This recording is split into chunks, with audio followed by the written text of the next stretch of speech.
Falar agora sobre os belts americanos, né? O que são belts, professor? Belts são cinturões, né?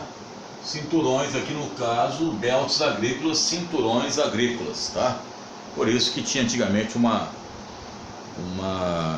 Brasil tinha a Black Belt, que era uma revista que falava só sobre faixa preta, né? Falava só sobre artes marciais. Se não me engano, depois ela foi adquirida. A Black Belt é americana, e aqui saiu combate esporte, sei lá, tanto faz. Ó, tá logo, vamos lá. E é o seguinte, os Estados Unidos, hoje os americanos, eles concorrem mesmo com o Brasil. Os Estados Unidos e o Brasil vão concorrendo aqui no domínio, né, agrícola. São cinturões agrícolas. O Brasil com 215 milhões quase de habitantes, o americano com os 300, lá vai cacetada, quase 40 milhões de habitantes. São países que têm uma agricultura forte, né, principalmente para exportação, tá? Isso é no caso do Brasil. Os americanos, eles têm a situação do mercado interno, né, bem diferente. Aqui nós tivemos o surgimento do latifúndio. Quando nós começamos aí, nós temos até vídeos que lançamos sobre isso, ciclos aí, a história da agricultura brasileira. O nosso surgimento foi latifúndio. Enquanto que os americanos, de repente, eles surgem com pequenas propriedades, e depois o Abraham Lincoln, em 1862, se não me falha a memória, lança o Homestead Act, o ato da lei da propriedade rural, onde se o indivíduo ficasse 5 anos lá pro meio oeste e oeste, teria posse de 160 acres de terra, desde que fosse chefe de família com mais de 21 anos e não tivesse entrado em conflito contra os Estados Unidos nenhuma vez. E muitos europeus vieram aí, e também os pioneiros saíram, muitos das grandes cidades, em busca de melhores condições, tá? Tem até um livro chamado Pioneiros e Bandeirantes, do Viana Mug. Interessante você dar uma olhada nesse livro. Bom, vamos lá. Aqui nós dividimos de forma básica, tá? Claro, com um mapinha mais bonitinho e tal. Nós dividimos de forma básica isso aqui. Vamos lá. Primeiro, eu chamo isso aqui de cinturão dos perecíveis. Por que perecíveis, professor? Porque são produtos agropecuários que perecem com facilidade. Estão próximos da maior concentração urbana industrial dos Estados Unidos. Aqui você tem uma megalópole que é Boswell, aqui outra megalópole que é Chips. Só essas duas megalópolis ali já deve ter mais de 100 milhões de habitantes ali. Então, cinturão de perecíveis, como é o caso do Green Belt, green, verde, hortaliças, tá? Milk Belt, cinturão leiteiro, o leite.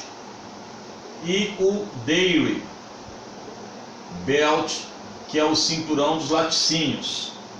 Então, cinturões de perecíveis. Se não me falha a memória, posso estar enganado, quando você assistiu o filme do Falcão, que é o Stallone, grande Stallone que faz, da luta de braço, não tem queda de braço, tá? É luta de braço. Queda só se o cara arrancar o braço do cara, pô.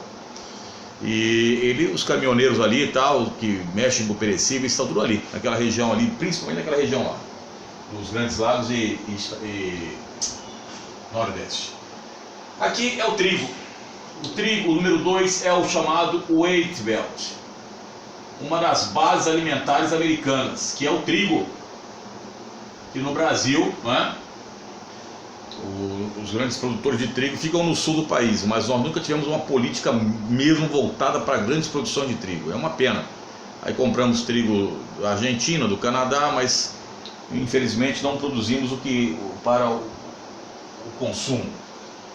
Como as temperaturas aqui ao norte são muito rigorosas, isso aqui é o trigo de primavera. Aqui as temperaturas são menos rigorosas, é chamado trigo de inverno. Então, trigo. O número 3 é também base, né, da agricultura americana, da alimentação, Corn Belt. Entretanto, você deve lembrar também o seguinte, que o milho vem sendo utilizado cada vez mais para etanol nos Estados Unidos. Lembre-se que já caiu em provas de vestibular o seguinte: o etanol nosso de cana-de-açúcar tem uma eficiência energética maior do que o etanol de milho produzido pelos Estados Unidos, que posso estar enganado ainda, se não, a China não ultrapassou, é o maior produtor de etanol do mundo. Também não vai mudar muita coisa não, tá, filhão? Pelo amor de Deus. 4 aqui, filhão, é a policultura. Aqui na realidade você não tem um cinturão, né? Não tem um cinturão característico. Então aqui você tem, por exemplo, a soja, você tem o trigo, você tem o milho, também suínos, aves e etc. Então aqui a policultura. O número 5, esse cinturão aqui está ligado principalmente também à Guerra de Secessão. Você sabe que a Guerra de Secessão foi uma guerra que aconteceu, uma guerra intestina, interna, que aconteceu nos Estados Unidos entre 1861 a 1865, no governo de Abraham Lincoln, tá? É o Cotton Belt, cinturão do algodão, tá? Lembrando a vocês aí que são fãs de spirituals, né? De soul, de jazz, etc e tal, que esses ritmos de origem negra, eles surgem no sul dos Estados Unidos. As grandes cantoras de jazz, as grandes cantoras de spirituals americanas, elas vão ter influência das roças, dos cultivos de algodão, quando os negros cantavam lá de forma afinada, extremamente afinada. Você pode ver aí os cantores de jazz americanos aí, o sul dos Estados Unidos é a base desse pessoal, tá? O blues, ok? A número 6, o pessoal chama de Orange Belt, Orange ou Fruit Belt, tá? Aqui você tem o cinturão dos cítricos, laranja, limão, cítricos, tá? Mas também muitas vezes você pode encontrar como culturas subtropicais. Às vezes pode encontrar até como cultura tropical, pô. Culturas subtropicais ou também como tropical. A Flórida, aqui a península da Flórida, tem climas extremamente quentes. Ali é banhado pelo Golfo do México, cujas águas atingem até 30 graus Celsius, e a região de furacões. Então, meu filho, aqui você tem de rice, o arroz, tem tabaco, tem a cana. Então, produtos que você encontra muitas vezes em países de clima tropical. Então aqui nós temos a divisão mais ou menos aqui americana. O 7 é a área das grandes propriedades, né, de pecuária extensiva. O Ranching Belt, a terra do homem de Marlboro, a pecuária extensiva bovina, no meio oeste e oeste americano. O número 8 que eu coloquei aqui são chamados de culturas irrigadas, dry farming. As culturas irrigadas, Rio Sacramento, Snake, Colômbia não, Sacramento, Snake, São Joaquim. Você utiliza então esta situação. Colorado, você utiliza então essa situação. Então aqui é uma divisão. Os Estados Unidos, vocês sabem muito bem, eles são extremamente protecionistas. E assim como a União Europeia tem, a União Europeia, ela possui uma coisa chamada PAC, Política Agrícola Comum da União Europeia, que protege ali principalmente os seus proprietários ali. Os americanos têm uma lei ali chamada Farm Bill. Essa Farm Bill aí, que a cada 4 anos vai sendo renovada com novas situações, ela dá esse protecionismo americano aí.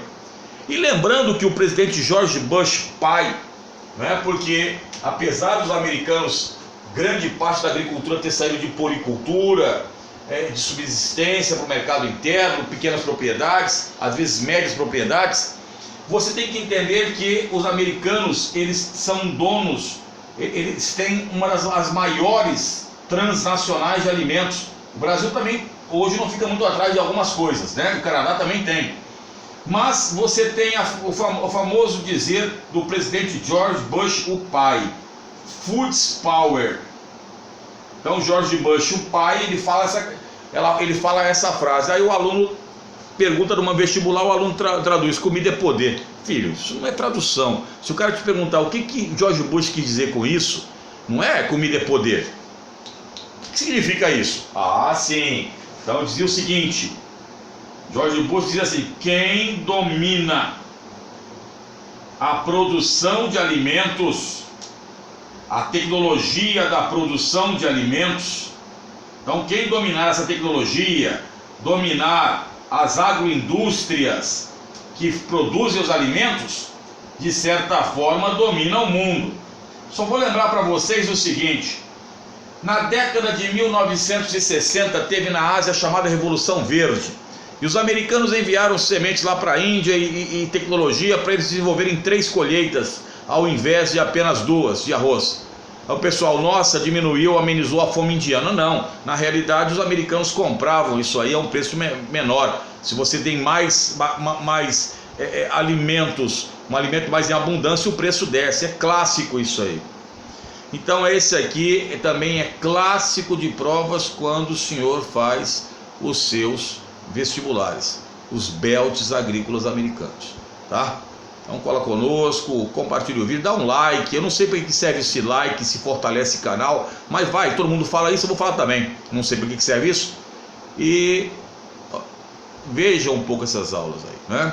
Aproveite até porque é gratuito. Parece que o pessoal acha que gratuito não é bom. Não entendo essa concepção que o pessoal tem, principalmente no mundo odierno, que é o mundo moderno. Fala conosco, tamo junto. Como diria 2 esquilos, é nozes. Paradinha Louco Abreu.